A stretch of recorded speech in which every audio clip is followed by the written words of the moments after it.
Spoilers incoming for Deadpool and Wolverine. We are going to be talking about the ending and, of course, the post-credit scene. So that is your official warning. We are diving into spoilers right now. So, of course, to understand the ending of the film and the post-credit scene, there are a few points that you do have to know that happened during the movie. So during the movie, we find out that Deadpool's timeline is dying. And while it is going to take a couple of thousand years, Mr. Paradox wants to speed this up using a device that would kill the entire timeline instantly, which he kind of calls a mercy kill. So now, of course, everybody who Deadpool loves, all of those 9 people, Blind Owl, Yukio, Negasonic Teenage Warhead, Colossus, Shatterstar, Dopinder, of course, our man Peter, Buck, and Vanessa, who he is currently no longer with, but of course he is still in love with her, and she is a big driving factor for Deadpool throughout the entire movie internally for him, especially with the final scene, which we're about to get to. So Mr. Paradox reveals his plan to expedite the death of essentially everybody he loves, plus,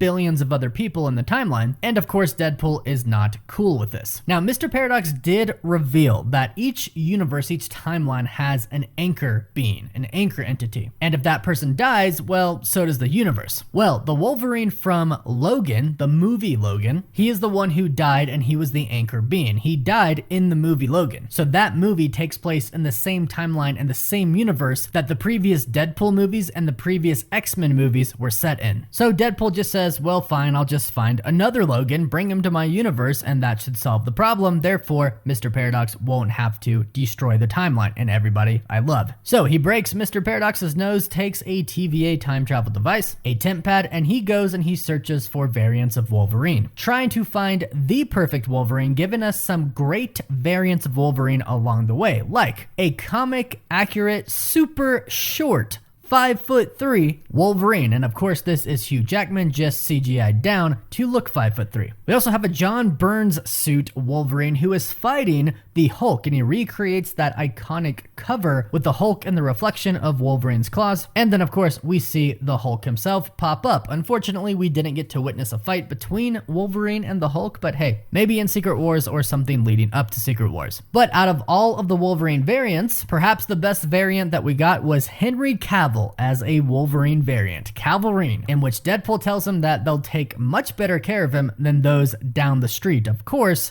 talking about DC and Warner Brothers. But he finally gets to the Wolverine variant who let down his entire world. He brings him back to Paradox and says, hey, this is my new anchor. We're all good now, right? But Paradox says, yeah, it doesn't work that way. Plus, that Wolverine let down his entire world. And we go on to find out that the X-Men were attacked when Wolverine wasn't there. He got back and it was too late. Everybody was dead. And then he went on a killing spree, and he didn't just kill the bad, he killed some good people as well. But this is not a part of Agent Paradox's plan. So he sends both of them, Wolverine and Deadpool, to the Void. This, of course, is where we get our epic Deadpool vs. Wolverine fight scene, one of the fight scenes that is, and then Chris Evans makes a cameo appearance, but not as Captain America like Deadpool thinks he is, but as the Human Torch, and this is where the post-credit scene comes into play. They all get captured, and we find out that Chris Evans' the Human Torch has been there for a while, and that there are other people on the outskirts who survive Cassandra Nova. That's important for later. But basically, when Deadpool and Wolverine and the Human Torch get to Cassandra Nova,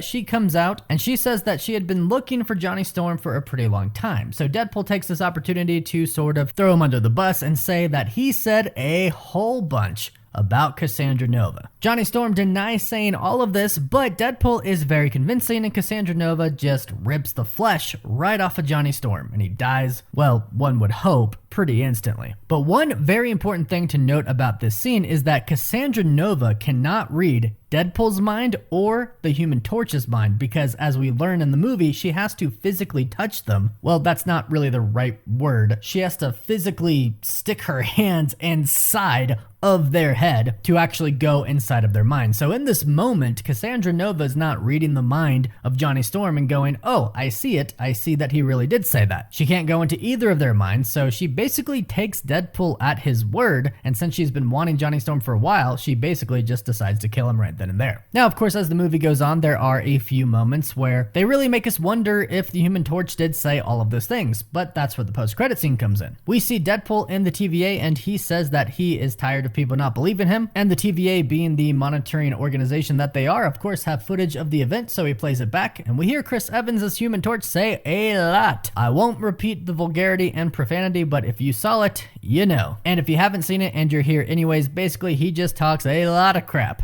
about Cassandra Nova, with one of the final things he says being, "You can quote me." And Deadpool says, okay. So when they get there, he automatically throws the Human Torch under the bus, and the post-credit scene tells us that he is doing that under the premise that Johnny actually said he could quote him on it. So Deadpool kind of only did what Johnny said he can do. You could also probably argue that he wanted to get him killed because he wishes it was Chris Evans as Captain America, who in the comics Deadpool absolutely loves and respects, but since it was Chris Evans as the Human Torch, he was kind of let down and maybe just wanted to get rid of him. And that is the post-credit scene, but of course we have to talk about the ending because people have a lot of questions about the ending. At the end of the movie, Cassandra Nova, thanks to Pyro, learns what Mr. Paradox is up to, and she learns about his time-killing machine, the Time Ripper, and she wants to get a hold of it so she can use it to basically do whatever she wants with the multiverse. And what that essentially means is that she is going to destroy a lot of universes, including the one that they're in at the end, which is Deadpool's universe. Now, the TVA is physically there because it seems like the Time Ripper has to actually be in the timeline for it to work. And also, as we find out in the movie, this is important, Mr. Paradox and his team are off the books. He's kind of a rogue agent at this point in time, meaning the people in charge of the TVA right now, like Hunter B-15, don't know about what they are doing because after the events of Loki Season 2, they no longer prune timelines. They actually let them branch so everybody can get a fair shot at life and basically have free will. Loki made this possible at the end of Loki Season 2 by essentially allowing the multiverse to live. That's why Mr. Paradox wants to use the Time Ripper, because his sole job is to monitor Deadpool's timeline, which is the Fox timeline, until it dies. So basically he has to sit around for thousands of years until it dies, and he wants to speed up that process because he doesn't want to waste his time, and eventually he wants to take over the TVA and be the leader. But now the threat of Cassandra Nova taking over the machine and killing the multiverse is imminent. She gets her hands on the machine and Deadpool and Wolverine show up, and Agent Paradox tells them how to kill the machine. However, he does state that whoever does this, whoever decides to kill the machine, will die. This doesn't really faze Deadpool or Wolverine because they both can regenerate. Essentially, they kind of don't believe that they can die, even though Logan did prove that Wolverine can die, given the right circumstances, or the wrong circumstances, whatever you want to call it. But Agent Paradox explains that this is different. This is antimatter, this is matter, and just by the laws of physics of what will happen when they connect the two, they will just completely be disintegrated on an atomic level. So this will be the literal death of them. But of course, they both want to do it. Now, Deadpool really wants to do it because he wants to finally matter. That's a big point throughout the entire movie. He wants to be somebody, he wants to matter to people. And since Wolverine let down his entire world, he wants to do this as a redemption. And whether he would like to admit it or not, he has grown fond of our Deadpool, Wade Wilson, from the 10,005 universe, which the Fox X-Men universe is officially dubbed. So he says he'll make the sacrifice, and Deadpool says a really touching thing at the end. He says, "You're the best, Wolverine, not the worst," as he's been called throughout the entire movie. But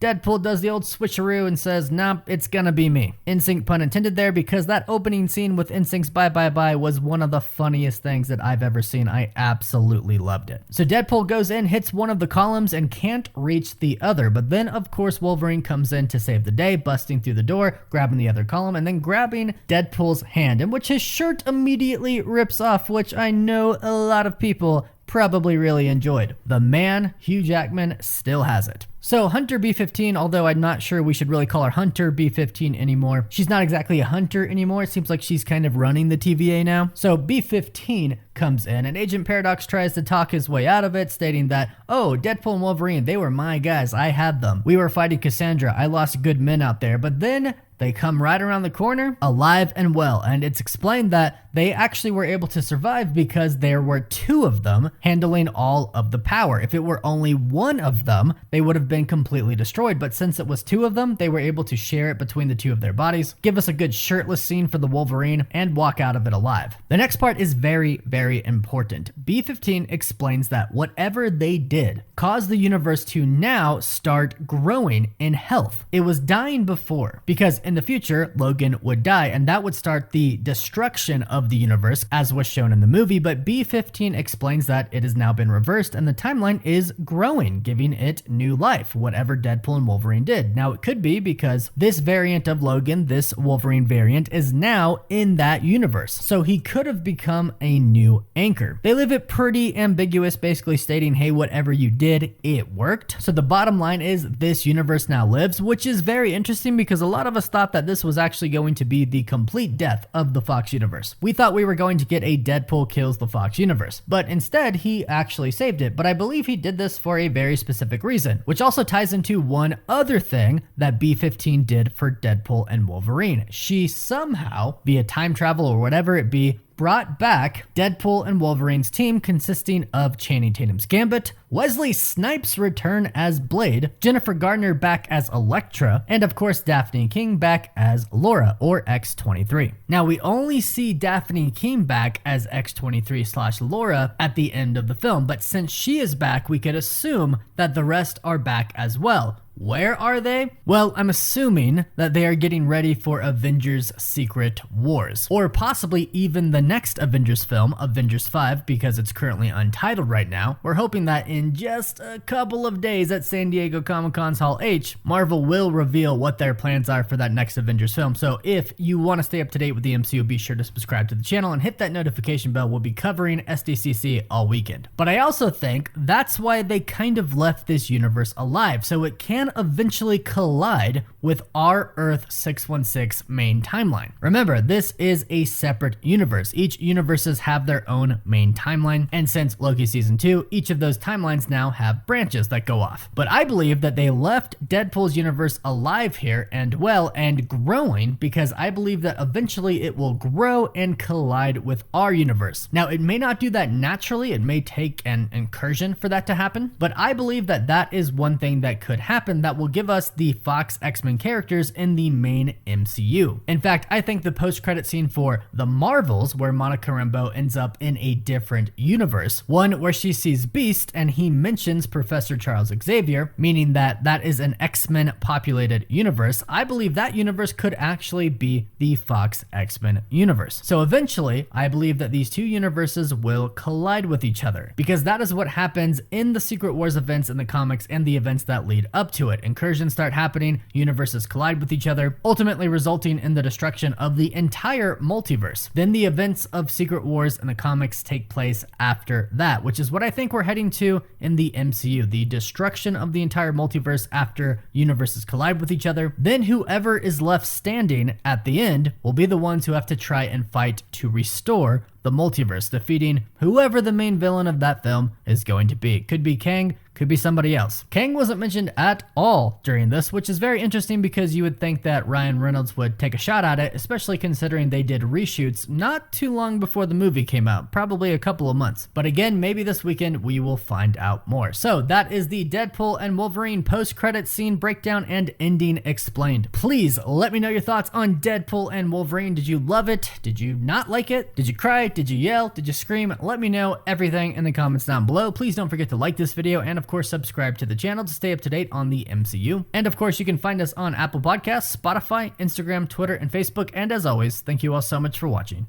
Woof woof.